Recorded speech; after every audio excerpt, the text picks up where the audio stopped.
Al, Ron, and James Lindner present. Why do people fish for muskies? It's not unusual to go days without a follow, much less a take. So why bother?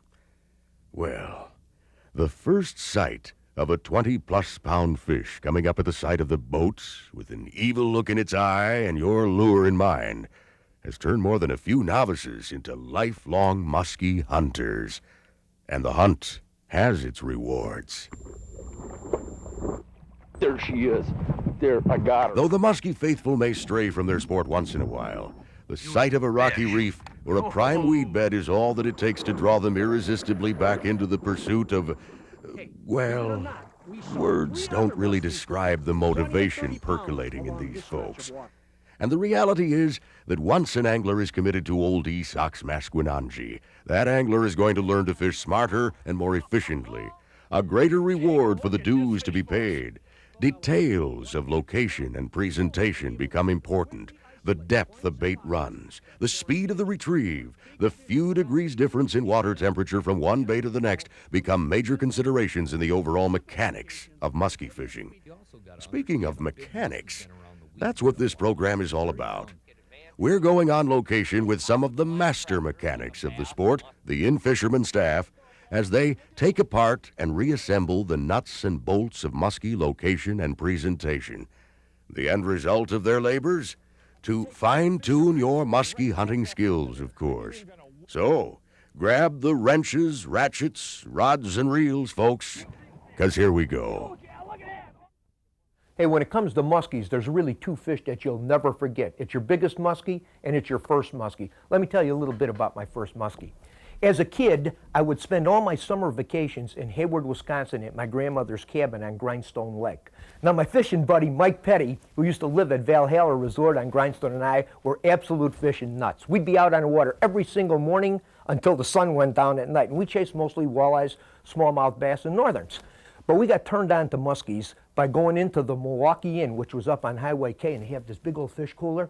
And you go in there and we would drool over all these big muskies that were coming out of Grindstone, Coudray, Chippewa flowage.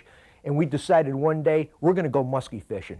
Now here's our plan. We go into the Muskie Lake store. I take my hard-earned pennies and I buy a pikey minnow. He goes buys a billy fin bucktail.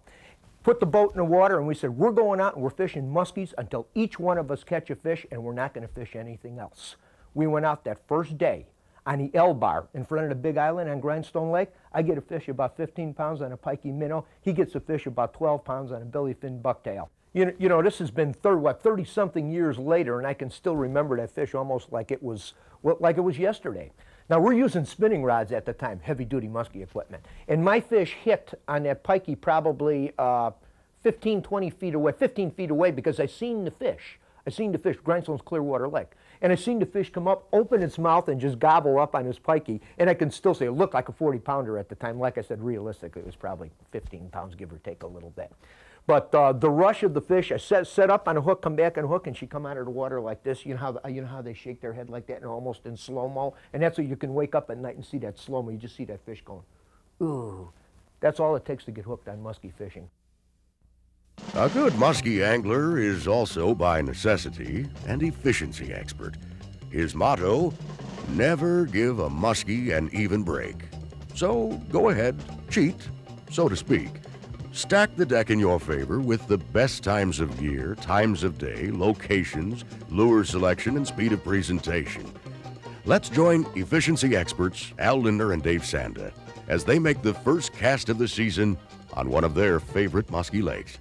Holy smokes, he's up already. It's a good one. It's a good fish, too, man. I got him. He's on. I seen him come charging out on that thing. Second cast. Ooh, he's got a good attitude, fish. What a way to start. 2 casts into the day, and David pokes a 20 for a warm rocker. It's going to be a good day. That's what primetime muskie fishing's all about, Al. No question. Taking advantage of the situation. Come here, baby. You gonna cradle that baby? Yeah, I'll cradle her. Whew. That's a pretty fish, isn't it? Beautiful fish. Okay. Oh, she got one hook in her mouth. Okay, we're just gonna slide her in the let's cradle. just slide her in. Here she comes. Here she comes, Al. Right in. Okay. All right, now we'll just bring the sucker aboard here a minute. Whew, what a nice way to handle him. That is one pretty fish, Al. How about that? And off you go. Pretty fish. Ooh, she looks good, Yeah, man. she's in good shape, Al. All right. You know, no matter what species of fish you fish for, or what body of water you're fishing on, there are certain times of the year that it's easier to catch fish than others. And if at all possible, that's what you want to take advantage of, those peak or prime times. And this especially holds true in fish like a muskie because you don't have a lot of them to work with. So it's critical. Now, when a bite is on, or you hear people say, hey, the fishing is good, usually means there's a lot of fish up in shallow water. And in muskies, that's usually the warm water periods of summer when you got good bunches of the population penetrating weed beds or shallow water rocks and wood.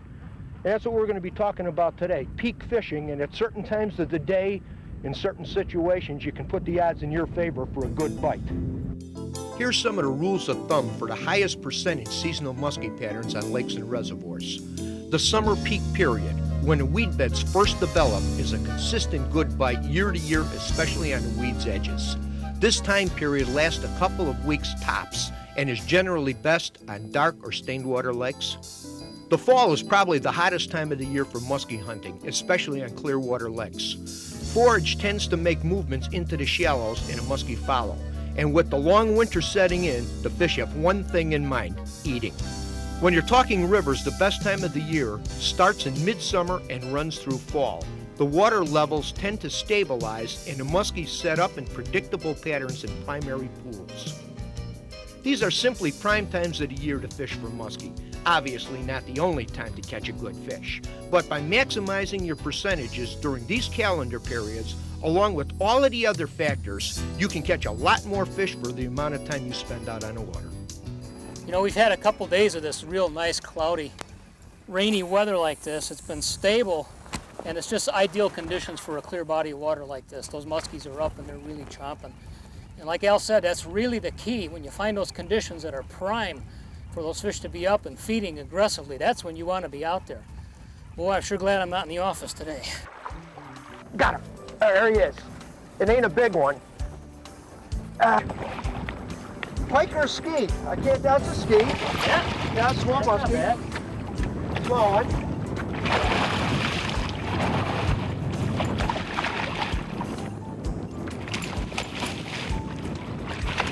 Boy, I was born in that bucktail, man. Boy, we're pounding them real quick. This ain't taking long to get some action, huh? What a day, David, what a day. I got to keep us off the reef. You know, water clarity's got a lot to do with it too. We're on a real clear lake, so we took advantage of the overcast day, a little bit of wind.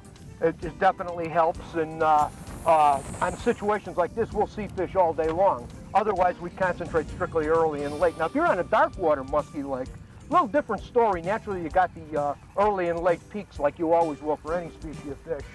But on a dark water lake, man, you can get skis all day long. You know, they'll cooperate a little bit better. In fact, some of the best bites will be right square in the middle of the day when it's hot and muggy. That fish has got a good attitude, huh?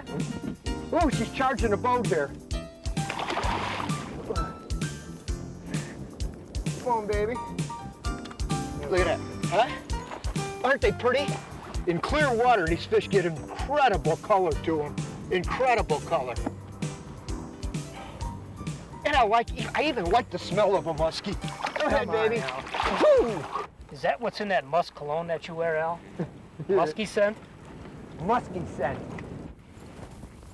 You know, for summertime fishing like this, there's like 4 real families of baits that work pretty good on muskies. Bucktails, jerk baits, deep diving lip crankbaits, and naturally topwater baits. And depending on if you're fishing, say, weeds, rocks, wood, or the combination, sometimes some of these baits work better than others. Here's just kind of a guide to picking a lure for the condition you're faced with. Topwater baits are ideal for fishing shallow weed or wood flats, but in clear water environments, they can also call fish up from many feet below. Bucktails can be divided into 2 categories, inline and safety pin styles. Inline bucktails shine over shallow and mid-depth weed flats or over wood or shallow rocks. Safety pin bucktails can be fished shallow as well, but they may also be slow rolled and fluttered down into deep water.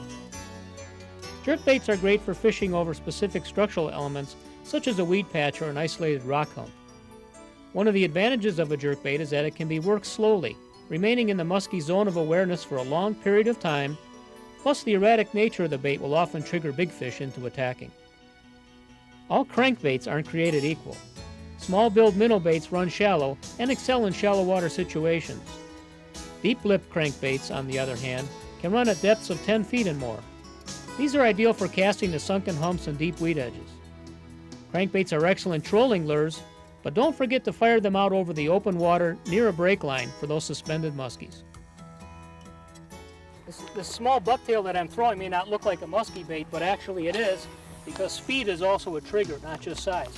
Most people will throw a big bait and they'll retrieve it fairly slow, but for covering water or for fishing heavily fished situations where the fish are used to seeing a lot of slow-moving baits, these smaller, fast-moving bucktails that you can really crank quickly will really trigger a lot more fish.